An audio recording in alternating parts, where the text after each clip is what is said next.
What's up, heathens? How y'all doing? First, I'd like to thank everybody for watching this little debate series between me and Spartan Theology. He was wanting to try out a new kind of format for debates, so I hope that you guys do enjoy it. I would love for you to leave questions on any of the videos, and I think maybe that's how we're going to do sort of a Q&A type of situation. I'm not sure, but I would love to hear your questions down below. Linked in the description is Spartan Theology's opening statement. So I suggest that everybody pause their video, go and watch his opening statement, and then come back and watch my opening statement. Obviously, neither of these opening statements are going to rebut or challenge the opening statements of the other person. So don't expect that. All right. So are you guys ready to get into my opening statement? So let's get into the debate between Spartan Theology and myself on reasons for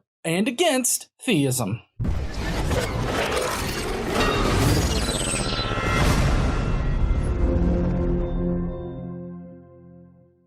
All right, heathens. Well, first I want to thank everybody for being here today to take part in this debate. I'm going to be presenting my argument for why theism is insufficient as the best explanation for our reality. My arguments rely on the prior probability of any one religion being the correct version of theism, the insufficient nature of theism's explanations for events in reality, and the bad arguments used to argue for the existence of God. First up, I want to lay out the prior probability that any one definition of God or theistic belief is the correct one. Currently, there are 4,200 religions in existence today, with many more that have existed in the past. All these past religions have been proven to be false. We know that Zeus doesn't throw lightning bolts. We know a rainbow-colored snake hasn't vomited out at Australian Aboriginals. We know that Uranus didn't impregnate Gaia and give birth to Titans. These are beliefs of past religions. At the time, they were considered to be representations of reality. This is the fate of all religious ideas. Even in Christianity, we have obsolete ideas. The creation of the earth in Genesis is not representative of reality. The earth and the diversity of life that we find on earth today was not created 6,000 years ago. Even ideas like God mandating the taking of slaves has changed. We know the earth is 4.54 billion years old. We know the universe is at least 13.5 billion years old. We know that Moses didn't write the Pentateuch. The prior probability of an idea that doesn't match what we experience in reality being true is essentially zero. Every idea that is true should match what we find in reality. The likelihood of any one of these religious ideas being the correct religious idea is vanishingly small. However, they can all be wrong. Next, I want to cover why theism is an insufficient explanation for events that happen in reality. Ultimately, the only explanation that theism can provide is God.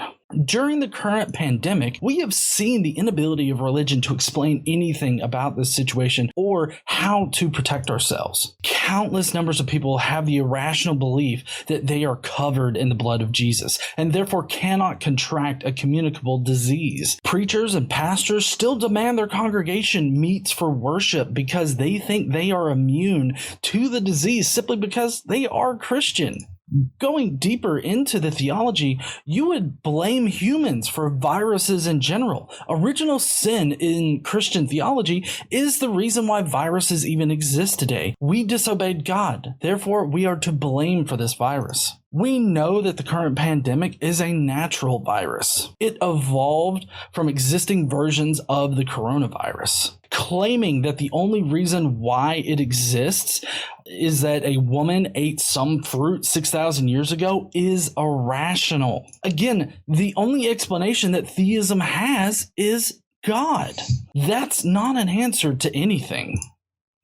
We have also heard that God has a plan. What was God's plan for this pandemic? Is it to punish the Jews, like some Muslims have proposed? Is it to punish everyone that isn't Jewish, like some rabbis have proposed? Is it a punishment for homosexuality and sexual deviance? All of the reasons that religion can give for the motive or plan behind the current pandemic cannot be simultaneously right. They can all be simultaneously wrong. In fact, they are all wrong. This pandemic is simply not a punishment from God. It's a natural event that has happened before in 1968, 1956 to 58, 1918, 1910, 1889, 1852 to 1860, etc. What were we being punished for then? Simply just existing? Natural events have natural causes, not supernatural ones. Every supernatural event that has supposedly happened in the past has always been proven to be a natural event later. Take lightning, for example. The ancient Greeks thought Zeus wielded lightning as his weapon. Every place struck by lightning was considered sacred. Muslims have also attributed lightning to their god. Jeremiah 51:16 claims that God controls lightning. All these supernatural ideas can be and are false. We know that lightning is caused by large collections of positively and negatively charged particles interacting with each other. This normally occurs in the clouds, but also does happen between the clouds and the ground. This process is dictated by the physics of the natural world, not God. We have no need for a supernatural explanation when we have a natural one. Again, the only explanation that theistic ideas can give us is God. Finally, I want to briefly cover some of the arguments for God's existence and how they're unable to sufficiently prove that God does exist. There have been several arguments for the existence of God. The cosmological argument suggests that there is a transcendent first cause of the universe, and that cause is God. This argument makes a leap in logic from what caused the inflation of the universe to God did it. The bigger leap in logic occurs when it is used to suggest that a specific definition of God exists. I agree that something caused the inflation of the universe, but you don't have the evidence to say that cause was God. You must first prove that natural events need supernatural intervention in order to happen. Next, the teleological argument is an argument from design. It postulates that if something looks designed, then it must be designed. Everything that was designed has a creator. Therefore, the universe has a creator since it looks designed. Just because you think this universe looks designed doesn't mean that it is designed, though. Again, if we have a natural explanation, then we don't need a supernatural one. The moral argument is likewise insufficient. The moral argument speculates that God is needed for morality to be absolute or objective.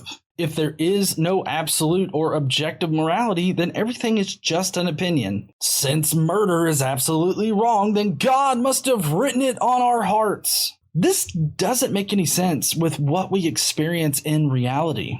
If God had done this, then we should expect his moral code to remain absolute across time. And this is exactly what we see in Christianity. Christianity's moral foundation changes depending on the time and place in which it exists. In Numbers 31:17-18, God commands his chosen people to abduct young girls after murdering their entire family, including all the young boys. If you transpose that into the present day, these would be horrible war crimes. But it's okay for them to do that because God told them to do it. If this isn't considered good or okay to do now, why did God command it? If this moral code is not immutable, then what explains our changing moral foundation? Since our common moral foundation seems to change with the social norms of society, it seems like we are the ones that dictate what our moral foundation is. If we are the ones dictating what we see as morally right, wrong, and neutral, then we would expect expect a changing landscape of morality. That's exactly what we find in Christianity. We see religious people with differing opinions on what their absolute moral code is. Morality is an emergent property of a complex central nervous system. That is why we find primitive moral foundations in other forms of life. It's why our notion of right and wrong varies depending on the time and place that we exist. This provides an actual explanation for why morality exists as we experience it. Could there be some absolute moral foundation that exists? Sure, there could be. Due to the human condition and how we experience our reality, we would never know if we attained such an immutable set of moral laws. And now to kind of go back, summarize my case. Basically, I don't think that a belief in a deity is warranted due to the lack of sufficient evidence to support such a belief. The prior probability of any religious belief being correct is vanishingly small. The explanations that theism provides are insufficient because they do not explain anything about our reality. Finally, all of the arguments for the existence of God fall short of showing that God most likely exists. Thank you, heathens, for joining me for this opening statement to this debate.